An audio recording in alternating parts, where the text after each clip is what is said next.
ইকবাল ভাই, খুবই দুঃখের বিষয়, আমি তোমার ডিভোর্স লেটার পাঠাই। তুমি কই যেতেছো? এটা কি পাঠাইছো ভাই? Divorce letter? আমি এই ডিভোর্স মানি না। তুমি মানো আর না মানো তাতে আমার কিছু যায় আসে না। আমি তোমার ডিভোর্স দিয়ে দিছি, এখন থেকে তোমার আর আমার কোনো সম্পর্ক নেই। আমি হাত জোর করতেছি, তুমি আরেকটা বার ভাইবো দেখো, আমার ফোনে যাও তুমি। আমি যা ভাবার আগেই ভাবছি, এখন নতুন করে ভাবার কিছু নেই। একটা বার আমাদের সন্তানগুলোর কথা চিন্তা করো। অত চিন্তা করার সময় আমার কাছে নেই। আমি তোমার ডিভোর্স দিয়ে দিছি, এখন থেকে তুমি আমার পিছনে লাগা সরো। ভাইজান, আপনার জিনিসটা আপনি বুঝেই পেলেন, এবার আমার খুশি করে বিদায় দিয়ে দেন। তোর জিনিসটা আমার খুব পছন্দ হয়েছে। সাইমন কই? সাইমন তো চলে গেছে।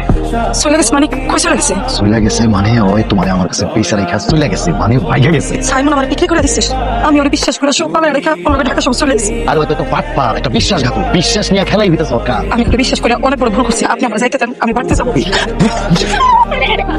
লিথি, তুই যদি সারাক্ষণ আমার বাড়িতে পড়ে থাকো, সমাজের লোকজন দেখলে এটা নিয়ে নানান ধরনের কথা কয়, পরে দেখা যাবে এটা নিয়ে একটা ঝামেলা সৃষ্টি হয়, যার মধ্যে আমার বড় অসুবিধা হয়েছে। তাছাড়া তোর এখন বিয়েও হয়নি। তুমি মানুষের কথা তো কাম দিতেছো, মানুষের কাজে তো মানুষের নিয়ে কথা বল। সমাজে মানুষ এমন তুমি জানো, এই সমাজে মানুষ কোনোদিন কারো বিপদে আপদে সুবিধা অসুবিধা আগে আসতে দেখছো, কিন্তু সমালোচনা করার বেলায় 100তে 100। আব্বা, তুমি বিটি আন্টিরে বিয়ে করো। তুমি এগুলো কি কইতেছো? মা তো চলে গেছে, এখন ভাইরে দেখাশোনা করার জন্য একজন বড় মানুষ দরকার। বিটি আন্টি আমাকে অনেক ভালোবাসে। বিটি আন্টি আমাকে সাথে থাকলে আমরা ভালো থাকবো। মারে, শুধু আমি রাজি থাকলে তুই না, তোমার আন্টির তো মতামতের দরকার আছে। আমার কোনো আপত্তি নেই। বিকজ বিথি, সবকিছু জানি না শুই না বিয়েতে রাজি আছো, জি সাহেব। তাইলে আমার কোনো আপত্তি নেই। আমার পোলা মাইয়া তার মা পাইল।